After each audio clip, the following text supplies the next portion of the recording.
મિત્રો કેમ છો? મજામાં? આજે આપણે બનાવવાનું છે વેજ બટર ફ્રાઈ રાઈસ બનાવવાની છે. તો આપણે સૌથી પહેલા પીગળેલું બટર લીધું છે, પણ મેં દેશી ઘી લીધું છે. તમને કહું, 2 ગાંઠ લસણ સમારીને લેવાનું છે, 1 નાની ડુંગળી લેવાની છે. એને આપણે સરસ સાંતળી લેવાનું છે ઘીના અંદર. મિત્રો તમે બટર લઈ શકો છો, પણ બાળકોને સેહત માટે બટર કરતી આપણે દેશી ઘી સરસ રહે એટલે દેશી ઘીનો ઉપયોગ કર્યો છે. એકદમ ઝટપટ બની જાય એવી રેસીપી લાવી છું. આદુ અને લસણ વાટી લીધા છે. લીલી મકાઈ ફ્રેશ આવે એવી લીધી છે સરસ. એને પણ આપણે ઘીના અંદર સાંતળી લેવાની છે.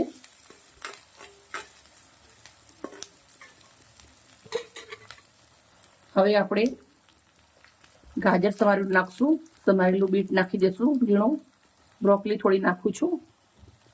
હવે આપણે આને થોડી વાર સાંતળી લેવાનું છે, 3 થી 4 મિનિટ સુધી. વિઝિટ જે આપણે નાખ્યા છે એ તમારી જોડે ઓછા વધારે હોય તો બી ચાલે.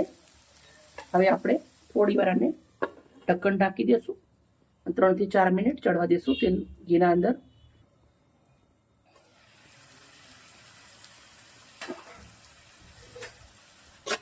મિત્રો તમે જોઈ શકો છો સરસ મજાનું આપણું ઘીના અંદર જે સંતરાઈ ગયા છે. હવે અંદર આપણે જે છૂટા ભાત બનાવી રાખ્યા છે પહેલા મેં એ નાખી દેવાના છે. તમે જોઈ શકો છો એકદમ મોતીઓના જેવા ભાત છે સરસ. ભાતના અંદર મીઠું નતું નાખેલું એટલે મીઠું આપણે નાખી દઈશું સ્વાદ પ્રમાણે. કચરા વાટેલા કાળા મરી 1 ચમચી ભરી અને પાઉંભાજી મસાલો, મસ્ત લીલા લીલા ધાણા, મસ્ત લીલી લીલી ઝીણી તમારી ડુંગળી. હવે ભાઈ મિક્સ મિક્સ મિક્સ.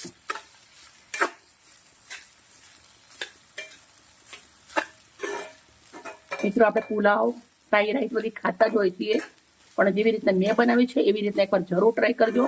તમારી જોડે બ્રોકલી ના હોય તો તમે સફેદ ફુલાવર આવે એ પણ નાખી શકો છો, એ બી હેલ્થ માટે બહુ જ સરસ હોય છે.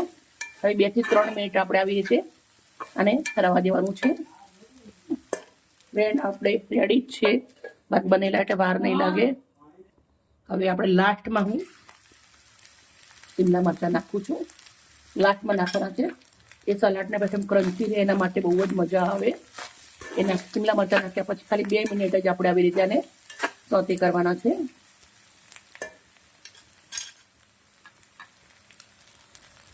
એકદમ સરસ રેડી થઈ ગયું છે.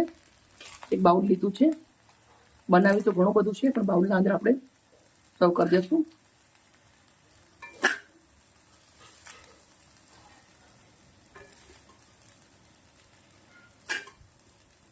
હેલ્ધી છે, ટેસ્ટી છે અને બાળકો માટે તો એકદમ જોરદાર છે.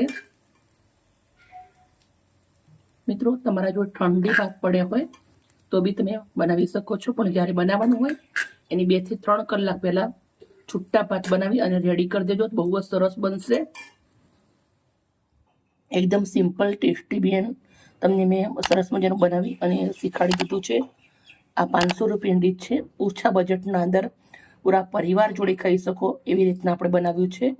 ઓકે મિત્રો, બાય. કાલે મળીશ નવી રેસીપી સાથે.